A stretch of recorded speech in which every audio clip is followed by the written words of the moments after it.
app. Now, looking at this UniVoIP app, this is on my laptop. This is my PC, right? But again, it could be on a Mac as well if you had that going. Look at the top section of this thing. So I've got my name up here. I've got some drop-down menus. I've got this soft phone drop-down menu. If I go to preferences, you get this pop-up. You can actually select your language here. If you read French better than English, you can select French. Now, if I do that, all the text within the app is going to switch to French. You can also check this box if you want that says launch when Windows starts. If you start your computer every single day, you won't have to double click the icon manually to launch the app. It'll just automatically launch. Once it launches, you even have an option to auto log you in. So if that's the case, as soon as your computer starts up, the app's up and running and ready to go. There's an idle status delay here. I have mine set for 30 minutes. There's chat within the app to app. So if I set this for 30 minutes, what happens is if I don't touch my mouse or keyboard for 30 minutes, it's going to automatically put me into this away status. And then that way the other users that are using the app can tell that I might not be at my desk, or if they were to call me or send a chat my way, I may not get back to them right away. 30 minutes is kind of long. I should probably change it. Maybe I should just do 5 minutes. And then down here, you've got your font control. There's certain fonts that work for you versus other ones. So when you're instant messaging each other, it looks the way that you're used to it, that you like it. And also, of course, the size of the fonts on there. There's also a view drop down. You want to see the dial pad or not. I like having all of these checked just because I like having all of these things available without having to go up here and check them off each time. Those things on the view drop down that you've checked off, they're going to be down here at the bottom. This is my dial pad, and that's this little icon right down here. The next one over is contacts. If I click on that, now it turns to the contacts view. The next one over here is favorites. Those are the ones that I have marked as my favorites. And then you got your call history next to that, and then some other advanced settings where the globe is. Your contacts, everybody that's already using the app on your PBX is already going to be listed there, but you can individually add new contacts, like your personal contacts if you want. You can even import your contacts. So if I select import contacts, you'll get a little pop-up here. You got 3 options at the moment. So a CSV file or a vCard, or just import everybody from Outlook. You can also make your own groups. If I click on contacts here, I've got UniVoIP, so these are the folks that have the app over here at UniVoIP, but I've also made one called Friends. So you can make as many subgroups as you want. Once somebody's a contact, it really makes it easy to call them. All you have to do is double click. So find the person you're looking for, and you probably have a lot of contacts, so search for them first, like MY. It's a quick little wildcard search. If I want to call my EEDID, I can just double click, or I can single click on top of the phone icon. There's a status drop down up here near the top. Right now, my status is available, and I got this little green check mark here. That's telling the other people using the app that I'm available and I'm not on a call, but I can change it. This is a drop down. Maybe I want to select something else. Maybe I want to say that I'm busy right now. Maybe I want to go into Do Not Disturb. If you go into Do Not Disturb mode, you won't be bothered. One thing that's really nice is once you're on a phone call, and it could be a call that you made or a call that you took, it changes your status automatically for you so that you're on a call. Now, over here on the right, you've got this little chat icon. If you click on that, it's going to open up a chat window. So this is your instant messaging back and forth between you and other folks that are on the system.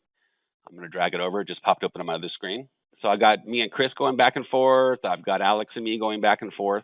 So these are your last couple of messages that you've been doing so far, and with the history. So you can always scroll up to see what you guys are talking about. Just underneath that chat icon, I've got this voicemail icon. And I've got a red dot with a number in it. And right now it says 1.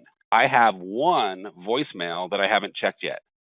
And if I want to check that voicemail, all I have to do is click on that. And then I'm going to call into the voicemail system.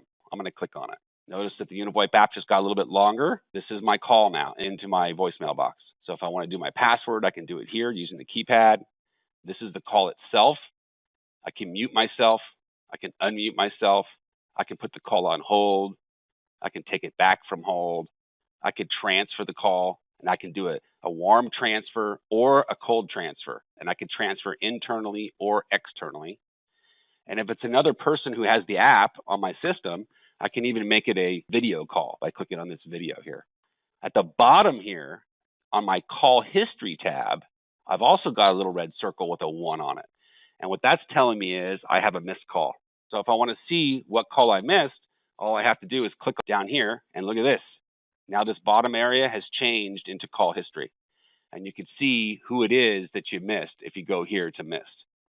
So you've got your inbound calls, which are blue. You got your outbound calls, which are green.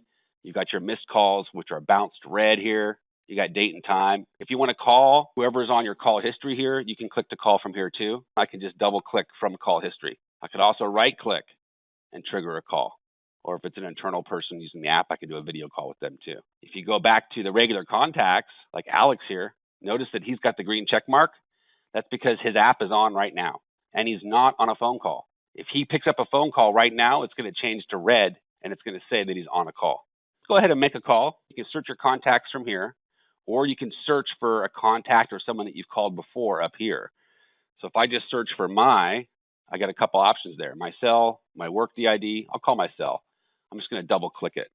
There's my live call to my cell phone. I can hang up hitting this red guy over here.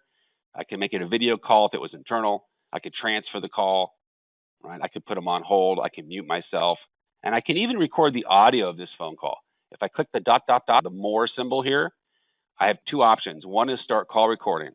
So if I do that, the audio of this call is going to be recorded to my computer, and I'll be able to listen to it later if I want to.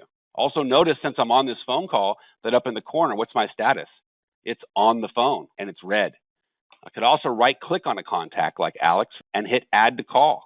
I'm already talking to this guy on this cell phone over here, but if I want to make a three-way call with an internal person, all I have to do is find them and click add to call. And now we'll have a three-way call. Or I can call Alex separately, which would put this other call that I'm on hold. I can fire off an instant message to Alex from here. I can send files, so I can send him a PDF or a Word doc or something.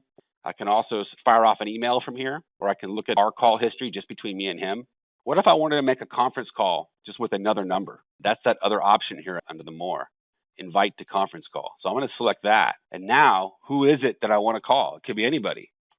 Maybe I want to call UniVoIP.